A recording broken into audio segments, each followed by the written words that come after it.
Оралқова Саида Тұрарбекқызы 1 сәуірде 1985 жылы Орал қаласында дүниеге келген. Әкесі инженер-энергетик, анасы 25 жылдан астам мемлекеттік қызметте жұмыс істеген. Саида 6 жасында номер 11 Сәкен Сейфуллин атындағы қазақ мектебіне барды. 2002 жылы номер 21 орта мектепті және номер 3 музыкалық мектепті үздік аяқтады. Мектепті тәмамдаған соң Орал қаласындағы Құрманғазы атындағы музыкалық колледжге түсті.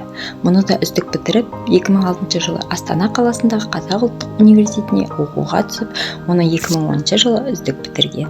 Саида балалық шағынан бастап ерекшелігімен көзге түседі. 6 жасында 1 сыныпқа барған кезде әке-шешесіне айтпай музыка мұғаліміне жазылады. Нота сауаттылығын тез меңгеріп алады және фортепианода ойнауды үйрене бастайды. Бірақ 1994 жылы операциядан кейін орта мектептің және музыка мектебінің үздік оқушысы көру қабілетінен айырылады. Басына түскен қиындыққа қарамастан Саида музыкамен айналысуды да, жалпы білім беретін мектепте оқуды да жалғастыра береді. 12 жасында өзінің алғашқы музыкалық концертін береді. 15 жасында алғашқы музыкалық шығармаларын жазған еді. Мектепті аяқтағаннан кейін Орал қаласындағы музыкалық колледжге оқуға түседі. Осы оқу орнын үздік аяқтап Саида ұлттық өнер университетіне түсті. Университеттің 2 курсында Италияның Кьочи қаласына шеберлік сыныбына барады. Мектептің бағдарламасы бойынша ол Сан-Бартоломеода болған конкурсқа қатысып, жүлделі 2 орынға ие болады. Конкурстан кейін Румыния консерваториясының ректоры оны жабық конкурсқа қатысуға шақырады. Бұл пианист-композиторлардың өз туындыларын орындайтын сайыс болып табылады. Бүгінгі таңда Саиданың 15-20 шақты жеке шығармалары бар. Қазақстан ұлттық өнер университетінің соңғы курсында ол Италияда тағылымдамадан өту грантына ие болды. Италия тілін үйренеді. Саида республикалық болашақ стипендиясының иегері атанады. 2011-2014 жылдары болашақ бағдарламасы бойынша магистратураны ерекше үздік лауреат белгісімен аяқтайды. Музыка академигі атағын алады.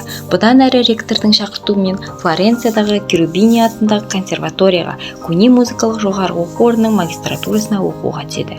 Дарынды қыз Бетховен және Дебюсси бойынша итальян тілінде 2 ғылыми жұмысты өте жоғары деңгейде қорғап шығады.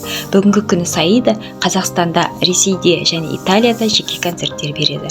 Саида қазақ, орыс, ағылшын, итальян тілдерін жетік біледі. Ал испан және француз тілдерінде сөйлесу деңгейінде меңгерген. Ол еліміздің қоғамдық өміріне белсене араласады және әлемнің түкпір-түкпіріндегі қайырымдылық концертіне қатысады. Саида Тұрарбекқызы Астана қаласында мемлекеттік академиялық филармонияның солисі, пианист, композитор. Жетістіктері мен марапаттары. 2017 жылы Қазақстанның 100 жаңа тұлғалары тізбесіне енді.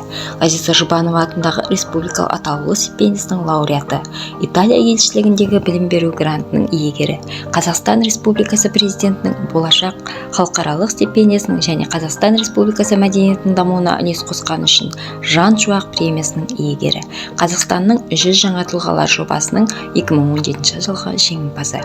Пианистка Қазақстан, Ресей және шетелдерде концерттік қызметін белсенді өткізіп жүр. Барлық әлем бойынша қайырымдылық концерттердің қатысушысы, халықаралық конкурстардың лауреаты.